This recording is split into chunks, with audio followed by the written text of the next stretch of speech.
साथियों नमस्कार। आज के इस अध्याय 3 में इस वीडियो में हम अध्याय 3 बंधुत्व जाति तथा वर्ग आरंभिक समाज लगभग 600 ईसा पूर्व से 600वीं ईस्वी इसके बारे में बात करेंगे और इससे संबंधित महत्वपूर्ण प्रश्न लघुत्तरीय और दीर्घोत्तरीय मतलब जो हमारा नया ब्लूप्रिंट आपने देखा ही होगा, इसमें 3 तरह के प्रश्नों का पूछे जाएंगे। पहले तो होंगे ऑब्जेक्टिव, मतलब हमारे पेपर का करीब 30% हिस्सा ऑब्जेक्टिव होंगे, लगभग 30 प्रश्न, और जो बाकी बचे प्रश्न वो 3 नंबर और 4 नंबर के होंगे। तो आज इस वीडियो में हम 3 नंबर और 4 नंबर के प्रश्नों के बारे में चर्चा करेंगे और उन प्रश्नों के उत्तर देखेंगे, उन्हें समझने का प्रयास करेंगे, है ना। देखिए, ये जो चैप्टर है हमारा बंधुत्व जाति तथा वर्ग, ये 600वीं ईसा पूर्व से लेकर 600वीं सदी के बीच भारत में जिस सामाजिक परंपराओं, रीति रिवाज, धार्मिक तौर तरीकों का विकास हुआ उसके बारे में विश्लेषण करता है। सामाजिक परंपराएं, पारिवारिक परंपराएं, विवाह, गोत्र, जाति प्रथा आदि का विकास किस तरीके से हुआ उसके बारे में हमें बताता है। देखिए, इसके बारे में जानने का जो सबसे महत्वपूर्ण स्रोत हैं वो हमारे पास कुछ धार्मिक ग्रंथ हैं। ये वो समय था जब महाभारत और रामायण जैसे महाकाव्य लिखे गए और इसी समय में पुराण, ब्राह्मण ग्रंथ, स्मृतियाँ आदि की रचना हुई जो हमें उस काल के सामाजिक जीवन, परंपराएं, रीति रिवाज, प्रथाओं के बारे में जानकारी देती है। तो आइए हम इस चैप्टर से संबंधित प्रमुख प्रश्नों की बात करें। पहला प्रश्न हमारा होगा लघुत्तरीय प्रश्नों में कि महाभारत की मूल कथा का संबंध किससे है। देखिए, इसमें हमें लिखना होगा कि महाभारत की मूल कथा का संबंध 2 परिवारों के बीच हुए युद्ध से है। ये परिवार थे कौरव तथा पांडव, जो आपस में चचेरे भाई थे। महाभारत के कुछ भाग जो हैं वो विभिन्न सामाजिक समुदायों के आचार विचार के मानदंड तय करते हैं, वो उस समय की प्रचलित परंपराओं के बारे में बताते हैं। इस ग्रंथ के मुख्य जो पात्र हैं वो तो इन मानदंडों का, इन मूल्यों का अनुसरण करते हैं, लेकिन उसके कुछ अपवाद भी हमें इसमें दिखाई देते हैं, है ना। ठीक, अब हम आ जाए हमारे दूसरे प्रश्न पर, है ना, कि कुल व जाति में अंतर स्पष्ट करना है ना। रामायण में, महाभारत में और हमारे अन्य जो तत्कालीन धार्मिक ग्रंथों में ये शब्द बार बार आता है, कुल व जाति। तो हमें इस प्रश्न में कुल व जाति में अंतर स्पष्ट करना है। देखिए, उत्तर ये होगा, संस्कृत ग्रंथों में कुल शब्द का प्रयोग परिवार के लिए तथा जाति का प्रयोग बांधवों, है ना, सगे संबंधियों के एक बड़े समूह के लिए होता था, जो काफ़ी बड़ा, या कहना चाहिए गांव से भी आगे बढ़कर हो सकता है। किसी कुल के पीढ़ी दर पीढ़ी एक साथ रहने वाले पूर्वज सामूहिक रूप से एक ही वंश के कहलाते थे, है ना। तो ये इसका अंतर हुआ। हमारा अगला क्वेश्चन होगा कि मनुस्मृति क्या थी और इनका संकलन कब हुआ। तो उत्तर होगा, मनुस्मृति तत्कालीन धार्मिक सामाजिक परंपराओं को जानने का एक बड़ा स्रोत था और हिंदू धर्म में परंपराओं को नियमित करने में, सामाजिक नियम कायदों को संतुलित बनाने में मनुस्मृति का बड़ा महत्वपूर्ण हाथ है। मनुस्मृति धर्मशास्त्रों और धर्मसूत्रों में सबसे बड़ा ग्रंथ था, जिसका संकलन लगभग 200 ईसा पूर्व से 200वीं ईस्वी के बीच हुआ था, है ना। मनुस्मृति के अनुसार माता पिता की मृत्यु के पश्चात पैतृक संपत्ति का सभी पुत्रों में समान रूप से बंटवारा किया जाना चाहिए, परंतु सबसे बड़ा पुत्र एक विशेष भाग का अधिकारी होता है और स्त्रियां इस संपत्ति में हिस्सा नहीं मांग सकती। वास्तव में मनुस्मृति लंबे समय तक और वर्तमान तक भी हम कहेंगे कि हिंदू सामाजिक जीवन में को नियमित करने में एक महत्वपूर्ण भूमिका निभाई है। आइए हम अगले चौथे प्रश्न की तरफ बढ़े। चौथा प्रश्न हमारा होगा कि भगवत गीता क्या है और इसका क्या महत्व है। तो उसका उत्तर होगा कि भगवत गीता महाभारत का ही एक हिस्सा है। ये महाभारत का सबसे महत्वपूर्ण उपदेशात्मक अंश है ना। यह कुरुक्षेत्र में युद्ध क्षेत्र में श्री कृष्ण द्वारा अर्जुन को दिया गया उपदेश है। जैसा कि विदित है कि महाभारत में कौरव और पांडव के बीच जो साम्राज्य को लेकर जो युद्ध हुआ उससे संबंधित तमाम घटनाएं, लेकिन उसका ये जो हिस्सा है भगवत गीता, ये सिर्फ उपदेशात्मक अंश है, जिसमें भगवान कृष्ण अर्जुन को कर्म योग का ज्ञान दे रहे हैं। इसमें 18 अध्याय हैं और ये महाभारत का एक अत्यंत महत्वपूर्ण हिस्सा है। अब हम आ जाते हैं अपने नेक्स्ट प्रश्न में कि गोत्र शब्द से आपका क्या तात्पर्य है। उत्तर होगा, गोत्र शब्द का अर्थ होता है कुल, वंश, परिवार और खानदान, है ना। दूसरे शब्दों में कहें तो एक ही पूर्वज की संतान या उत्तराधिकारियों को एक ही गोत्र के अंदर रखा जाता है।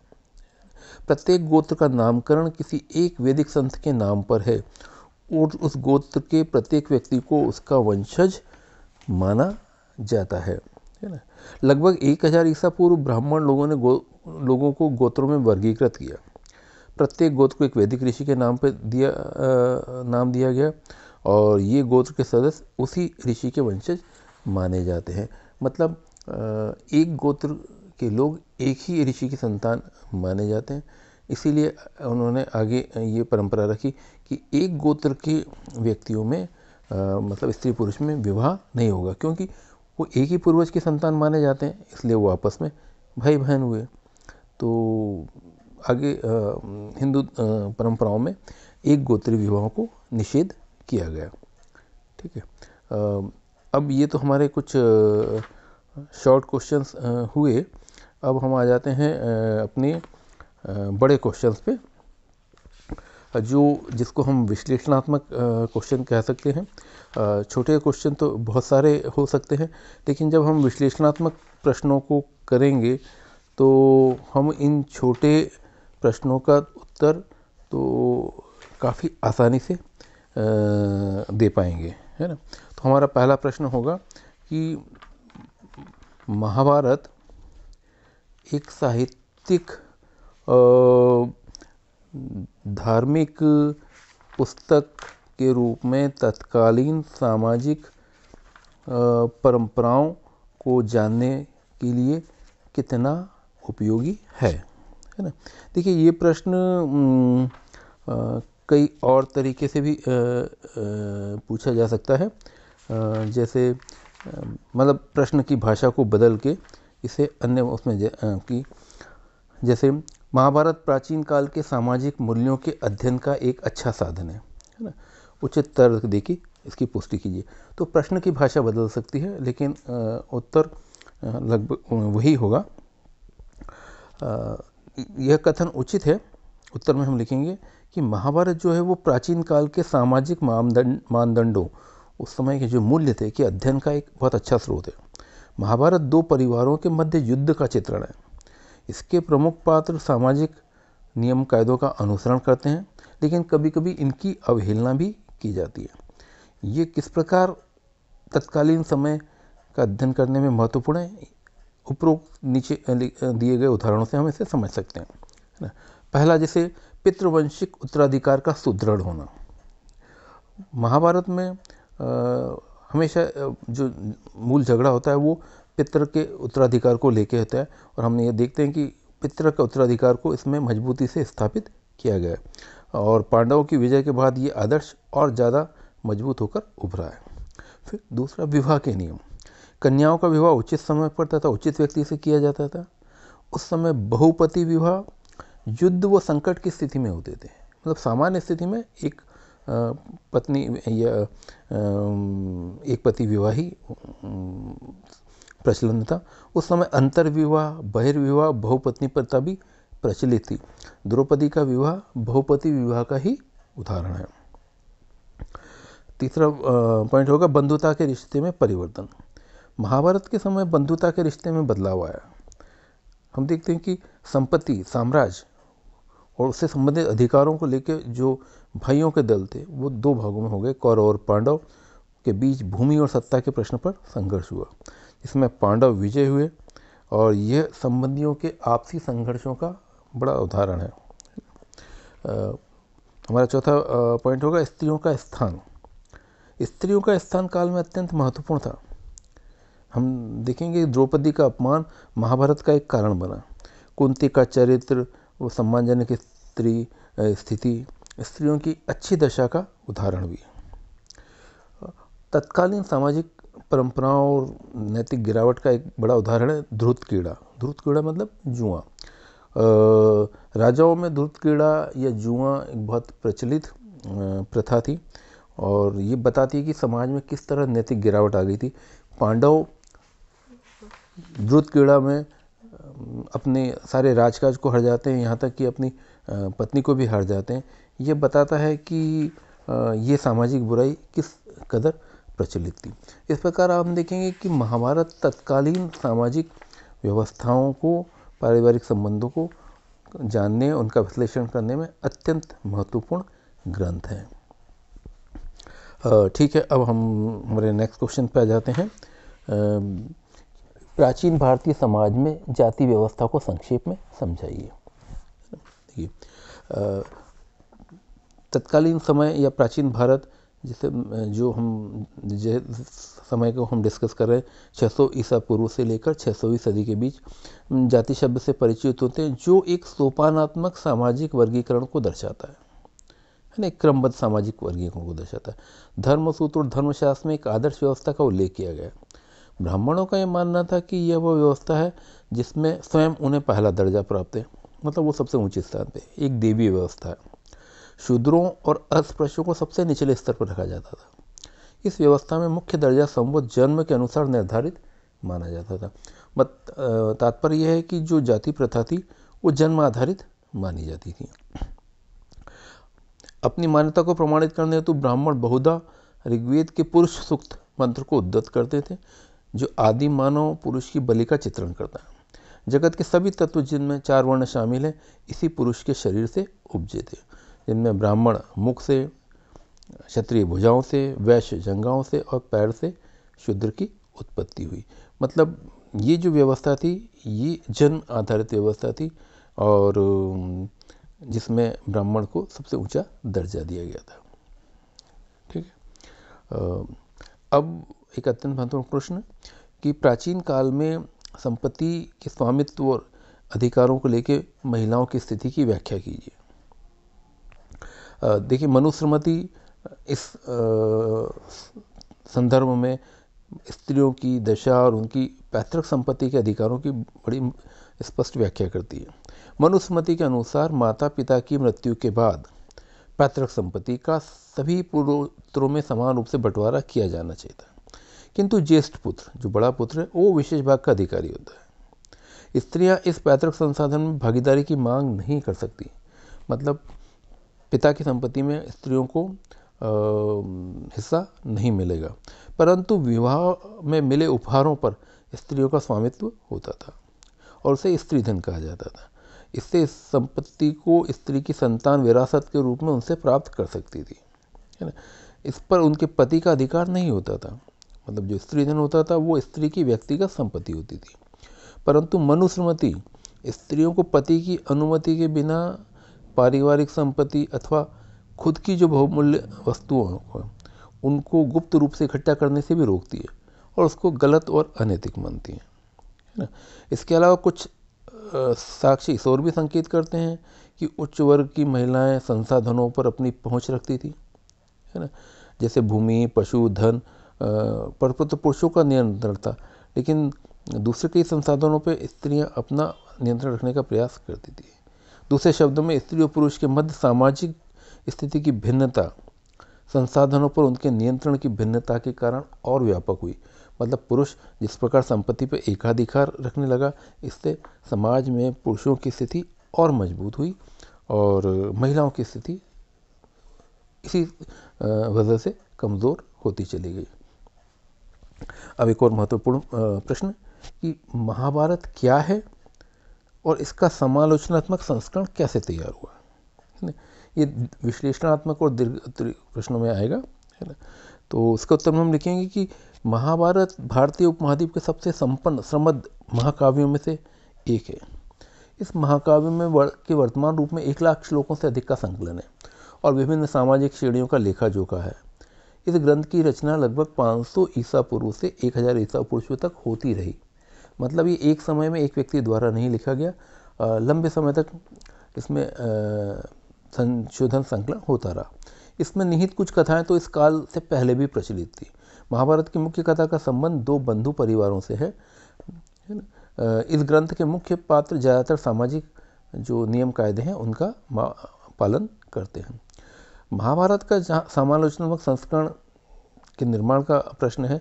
1919 में प्रसिद्ध संस्कृत विद्वान B.S. सुखांथरकर ने एक अत्यंत महत्वाकांक्षी योजना प्रारंभ की। अनेक विद्वानों को मिलाकर महाभारत का समालोचनात्मक संस्करण तैयार करने का योजना बनी और देश के विभिन्न भागों से अनेक लिपियों में लिखी गई महाभारत की संस्कृत पांडुलिपियों को एकत्रित किया गया, है ना। और उन सब का एकत्रीकरण के उनमें जो कॉमन जो श्लोक थे उनका विश्लेषण किया गया और उन्होंने इनका प्रकाशन 13,000 पृष्ठों में फैले अनेक ग्रंथ खंडों में किया। इस परियोजना को पूरा करने में 47 वर्ष लगे। इस प्रक्रिया में 2 प्रमुख बातें विशेष रूप से सामने आई। पहली तो ये कि संस्कृत के पाठों में बहुत से अंशों में समानता थी। देश भर में फैले हुए महाभारत के विभिन्न अंशों की इसमें तुलना की गई और ये पाया गया कि बहुत सारे अंशों में समानता है। ये समानता पूरे उपमहाद्वीप में कश्मीर से लेकर नेपाल, दक्षिण में केरल से तमिलनाडु तक सभी पांडुलिपियों में देखने को मिलती है। दूसरी यह कि कई शताब्दियों के दौरान महाभारत के प्रेषण में कुछ अनेक क्षेत्रीय विभेद भी उभर कर सामने आए। मतलब एक इलाके से दूसरे इलाके में महाभारत के पाठों में उनके संदर्भों में परिवर्तन देखा गया है। इन विभेदों का भी संकलन मुख्य पाठ के फुटनोट्स और परिशिष्टों में किया गया है। कुल 13,000 पृष्ठों में से आधे से अधिक पृष्ठ इन भेदों, इन अंतरों के बारे में विश्लेषण करते हैं। इन सभी प्रक्रियाओं के विषय में हमारी जानकारी मुख्यतः उन संस्कृत ग्रंथों पर आधारित है जो ब्राह्मणों ने अपने लिए ही लिखे थे। और 19वीं और 20वीं शताब्दी में इतिहासकारों ने पहली बार सामाजिक इतिहास के अनेक मुद्दों पर ध्यान केंद्रित करते हुए इन ग्रंथों को समझा। तो हम ये जानेंगे कि महाभारत और उनका समालोचनात्मक विवरण तत्कालीन सामाजिक जीवन को जानने का एक महत्वपूर्ण आधार है। अब अंतिम महत्वपूर्ण प्रश्न इस चैप्टर में से कि तत्कालीन समाज में, मतलब जिस समय की हम बात कर रहे हैं 600 ईसा पूर्व से 6वीं सदी के बीच, विशिष्ट परिवारों में पितृवंशिकता क्यों महत्वपूर्ण रही होगी। ये विश्लेषणात्मक प्रश्न है। पितृवंशिकता से मतलब है कि पिता को ही वंश का कर्ता धर्ता मानना और वंश जो होते थे वो पिता के नाम पर ही चलते थे। तो ये परंपरा क्यों महत्वपूर्ण रहेगी, इसके उत्तर में हमें लिखना होगा कि पितृवंशिकता से अभिप्राय ऐसी वंश परंपरा से है जो पिता के पुत्र, फिर पौत्र, फिर प्रपौत्र आदि में चलती रहती है। विशिष्ट परिवारों में, अभिजात परिवारों में, शासक परिवार और धनी लोगों के परिवार इसमें शामिल थे। इतिहासकार परिवार और बंधुता संबंधी विचारों का विश्लेषण करते हैं। इसका अध्ययन इसलिए भी महत्वपूर्ण है क्योंकि इससे उनकी सोच का पता चलता है। संभवतः इन विचारों के लोगों ने क्रियापालकों को भी प्रभावित किया होगा और इस प्रकार के व्यवहार से लोगों के विचारों में भी बदलाव आया। इस बात के स्पष्ट संकेत ऋग्वेद जैसे कर्मकांडी ग्रंथ में भी मिलते हैं कि इन विशिष्ट परिवारों में पितृवंशिकता के जो कारण थे वो निम्न थे। देखिए, वंश परंपरा चलाने के लिए धर्मसूत्रों के अनुसार वंश को पुत्र ही आगे बढ़ाते हैं, न कि पुत्रियाँ। अतः प्राय सभी परिवारों में उत्तम पुत्रों की प्राप्ति की कामना की जाती है ना। ऋग्वेद में एक मंत्र से और अधिक स्पष्ट हो जाता है जिसमें पुत्री के विवाह के समय पिता कामना करता है कि इंद्र के अनुग्रह से उसकी पुत्री को उत्तम पुत्रों की प्राप्ति हो। तो वंश परंपरा को चलाए रखने के लिए पितृवंशिकता को महत्वपूर्ण माना गया। दूसरा, उत्तराधिकार संबंधी झगड़ों से बचने के लिए माता पिता यह नहीं चाहते थे कि उनकी मृत्यु के पश्चात उनके परिवार में संपत्ति के उत्तराधिकार के लिए झगड़े हों। राज परिवारों के संदर्भ में तो उत्तराधिकार में राजगद्दी भी शामिल थी। राजा की मृत्यु के पश्चात उनका बड़ा पुत्र राजगद्दी का अधिकारी बन जाता था। इस तरह माता पिता की मृत्यु के पश्चात उनकी संपूर्ण संपत्ति पुत्रों में बांट दी जाती थी, है ना। हम देखेंगे कि अधिकतर राजवंश लगभग 6ठी शताब्दी ईसा पूर्व से पितृवंशिकता का प्रणाली का ही पालन करते आए। हालांकि इस प्रथा में अनेक भिन्नताएं भी थी। जैसे पुत्र के न होने पर एक भाई दूसरे का उत्तराधिकारी बन जाता था। कभी कभी सगे संबंधी सिंहासन पर अपना अधिकार जमा लेते थे। कुछ विशिष्ट परिस्थितियों में स्त्रियां भी सत्ता का उपयोग करती थी। गुप्त साम्राज्य की प्रभावती गुप्त इसका प्रमुख उदाहरण है। तो इस तरीके से हम देखेंगे कि यद्यपि पितृवंशिकता का पूरे समय में प्रचलित रही, लेकिन उसके कुछ अपवाद भी प्राप्त होते हैं। उम्मीद है कि ये प्रश्न और इनका उत्तर आपको समझ में आया होगा। इससे संबंधित, इस चैप्टर से संबंधित जो ऑब्जेक्टिव्स हैं उनकी लिंक मैं इस वीडियो के साथ भेज रहा हूँ, तो इन्हें आप सुनिए और फिर याद कीजिए। निसंदेह आप परीक्षा में अच्छी तरीके से इन्हें कर पाएंगे। धन्यवाद।